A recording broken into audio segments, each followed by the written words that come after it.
Bonjour à tous, vous êtes bien sur la radio créée par les enfants et aujourd'hui vous êtes avec Martino Théo, Alonso Marion et Esperanza Marion. Aujourd'hui nous allons vous parler de l'actualité des Deux-Sèvres. Deux rêves parties ce week-end à Échiré et au Val-de-L'Aume, une centaine de contraventions pour tapage. Les gendarmes des Deux-Sèvres ont eu à gérer deux rêves parties ce week-end dans les Deux-Sèvres. La première à Échiré et la seconde à Val-de-L'Aume. Toutes les deux se sont passées sans incident majeur. Les gendarmes ont dressé plus d'une centaine de contraventions, principalement pour tapage. Ça a été un week-end chargé en rêve parties dans les Deux-Sèvres. De quoi empêcher les gendarmes et les habitants de fermer l'œil toute la nuit. La première rêve partie a démarré ce samedi soir à Échiré. Les riverains ont alerté les gendarmes vers 22h. Sur place se trouvait une quarantaine de personnes avec un mur du son. Ils occupaient un terrain communal près de l'A83.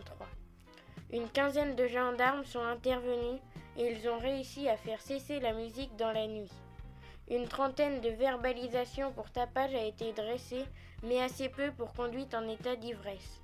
En effet, la majorité des participants ont dormi sur place avant de reprendre la route ce dimanche matin. La seconde rêve partie s'est déroulée au Val-de-L'Aume, à la frontière avec la Charente. Cette fois-ci, les gendarmes ont été prévenus vers 23h samedi soir, à nouveau par les riverains. Cette rêve partie réunissait bien plus de monde que la première, au moins 150 personnes. Là aussi, avec un mur du son, et elle se déroulait sur un terrain privé en accord avec la propriétaire.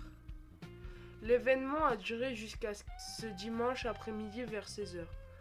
Les gendarmes ont à nouveau procédé au contrôle des véhicules lors du départ, mais là encore, très peu de verbalisation pour conduite en état d'ivresse ou de stupéfiants.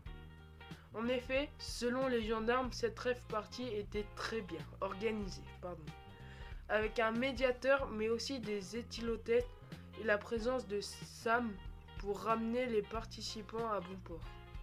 En tout, sur le week-end, les gendarmes ont dressé plus d'une centaine de verbalisations, en grande majorité pour tapage. Maintenant, en Deux-Sèvres, une enquête ouverte après la disparition inquiétante de deux hommes dans le Marais Poitevin.